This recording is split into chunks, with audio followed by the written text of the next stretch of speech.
Hello ladies and gentlemen, welcome back to the Dork Side. It is I, your friendly neighborhood dork in the woods.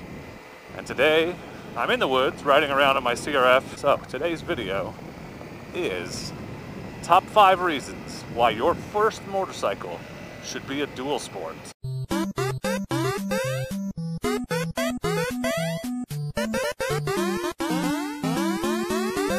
So as you may remember, my first motorcycle was a CB500F.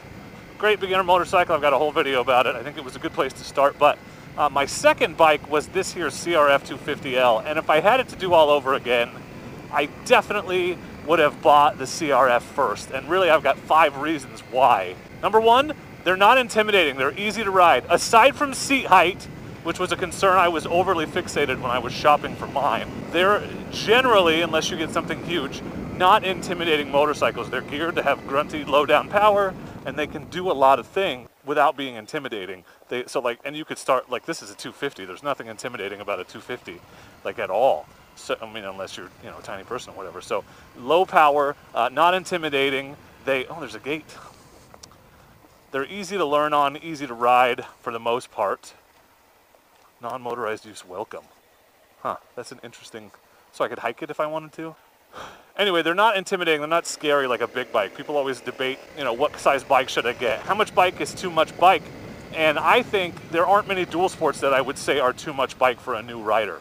Not true dual sports, not, like the CRF 250L, I mean, up to the DRZ 400, though, and even some of the KTMs. Those bikes have a lot of power, but they're not, like, dangerous power, I don't think. They're not super heavy, they're much lighter than a street bike, so there's a lot of advantages to a smaller dual sport motorcycle, and I wish that I had considered it more strongly or ridden one before I made my first choice, before I bought my first bike. Second reason, number 2 reason why a dual sport motorcycle should be your first motorcycle, they're cheap. And now a brand new one is not like free, but you can get a used dual sport motorcycle relatively cheap. I've seen them down under $1,000, but even a new one, even like a new CRF like this is $5,000. Which isn't nothing, but it's not hella expensive when you look at bikes like an Africa Twin or Ducati or something like that. That's really, really expensive. Dual sports, especially used ones, they are much cheaper than a brand new motorcycle on a street bike. If budget is a concern for a new rider, and you know what, you don't want to invest super heavily in something until you know if you like it, right? Like if you've never ridden before or much, and you go out and buy a $14,000 motorcycle and then decide, oh crap, I don't actually like riding that much, you're not gonna be able to get $14,000 out of that bike. There's a log down there, so this one doesn't go anywhere. You should try to turn around and get rid of it. So it's better, at least at first, to not spend a whole ton of money until you know for sure that it's something you're going to want to do. And so dual sport motorcycles allow you to do that. Number 3 reason, this is the road I've been wanting to check out. There's a gate, there's posts, but no gate. Number 3 reason, and this is probably my favorite reason for starting on a dual sport motorcycle, you don't give a crap if you drop them. They are durable and they are cheap to fix and work on. For instance, a full set of plastics for this CRF. Damn it, can I get through this? Oh, you know what, I can. I can get through this because of what's in my bag. Oh shit, I finally get to use it for practical purposes. Oh, you guys are gonna like this. All right, obstacle in the path? Gee, what's in your bag? I'm so glad you asked. Do you have anything that could solve this problem? I do. Silky Gum Boy, baby. This is the reason why I carry this. I also carry it in case I want to screw around and make a campfire, but check this shit out. Fallen tree, no problem when you've got a Silky Gum Boy in your motorcycle bag. Done. Done. Just got to make a little door big enough for me and the CRF. Done.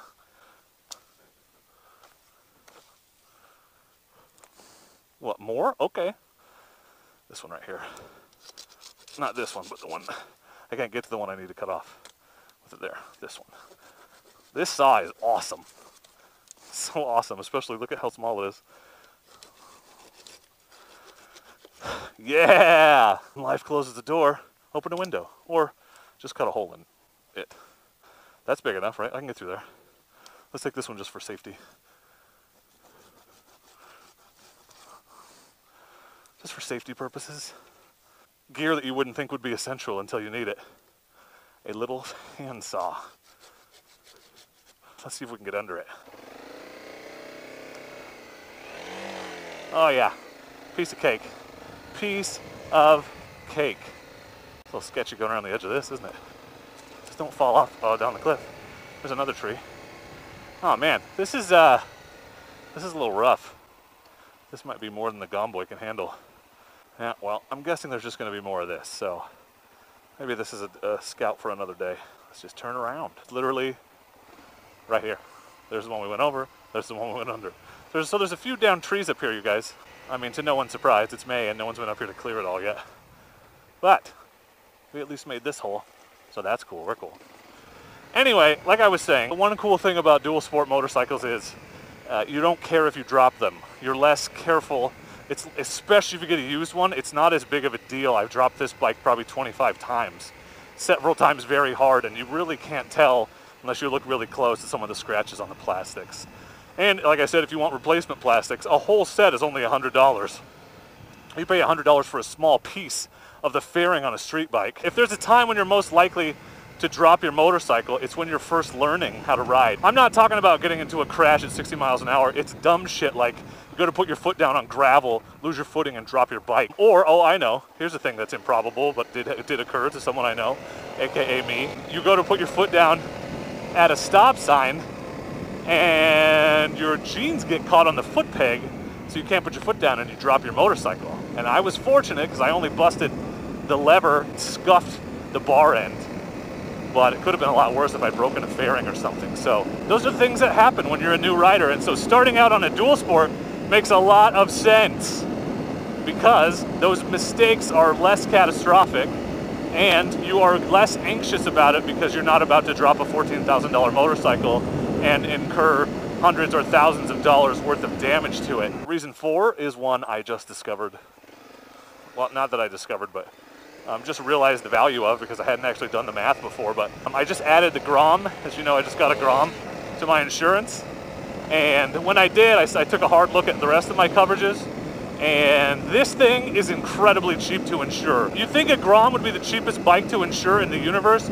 It is not. This bike cost me $50 a year to insure, and I have full replacement coverage and low deductibles. It's not like I'm running catastrophe only insurance. I have decent insurance on this, $52 a year. Like, that is nothing.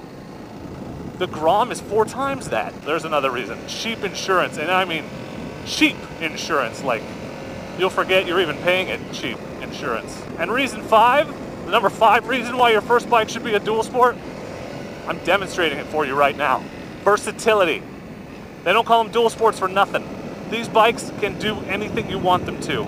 They can't do it as well as a bike purpose built for whatever you're doing, but those bikes can't do the other things at all. I could ride my Versas up here, but I'd be nervous as hell. But this thing on the gravel roads, 1, refer to my earlier comments about not giving a shit if you drop it, and 2, it's built for it. It's good at it. The Versas, I would struggle in these corners. I would be anxious. I would go very slow. This thing, you know, handles like a dirt bike and has knobby tires on it. However, if I wanted to go ride on the highway and do some of that type of riding, I could, because this does that too. It doesn't do it as well as my Versas, but it does it better than my Grom or that a purpose-built dirt bike would. They're very versatile. I think I said in my review of this thing, it does everything 80% as good as any other motorcycle. They're not as comfortable on long highway rides. It's not amazing at highway speed, but it can do it. One of the joys of a dual sport is if you don't know what kind of riding you're gonna like, or even if you think you do know, because I thought I knew, and I spend way more time on this thing in the woods than I do on my other bike. Well, maybe not way more, but it's at least as much. And I didn't know that. I didn't know I was gonna wanna ride in the woods all the time. And if I had never gotten this bike, I never would have discovered that. But if I had started on a dual sport, I could have been like, oh, I wanna check out this road. And go, oh shit, that was a pothole I didn't see coming. Especially if you're new to riding, and you really just want to figure out what you even like, you wanna get a taste of different things, there is no motorcycle better equipped to give you that than a dual sport. And it's not close. Like, adventure bike, okay, you can do a lot of that stuff, but it's not as easy and simple and carefree and worry-free as it is to do it on a dual sport. If you want a motorcycle that really, truly lets you do it all, you need a dual sport motorcycle. If you want to not worry about damaging or breaking or dropping or otherwise costing yourself a lot of money that you just invested, a dual sport motorcycle is the way to go. If you want to get a bike that's not expensive to get into or expensive to maintain or expensive insurance-wise, you need a dual sport. Like, these are all things that beginners should be concerned with. So if you're a new rider, or if you're thinking about getting into riding, thinking about buying your first bike, I think the choice is clear. It's a dual sport. You got to get a dual sport. Look what you can do on it. You may not even know you want to do this, but if you had one, you could. Do you agree? Disagree? Anybody start on a dual sport? How'd that work out for you? How'd you feel about it? Anybody like me convert to dual sport and wish you had started on a dual sport? What kind of dual sports would you recommend for a new rider? Tell me all about it in the comments. Thank you very much for watching. I appreciate it. Please don't forget to like, subscribe if you're interested in dual sport adventures, Grom adventures, Versus adventures, all kinds of adventures. I like to do adventures, how-to videos, things like that. And as always, please do not forget, it's so important to me that you don't, to be excellent to each other. Thank you. Excellent!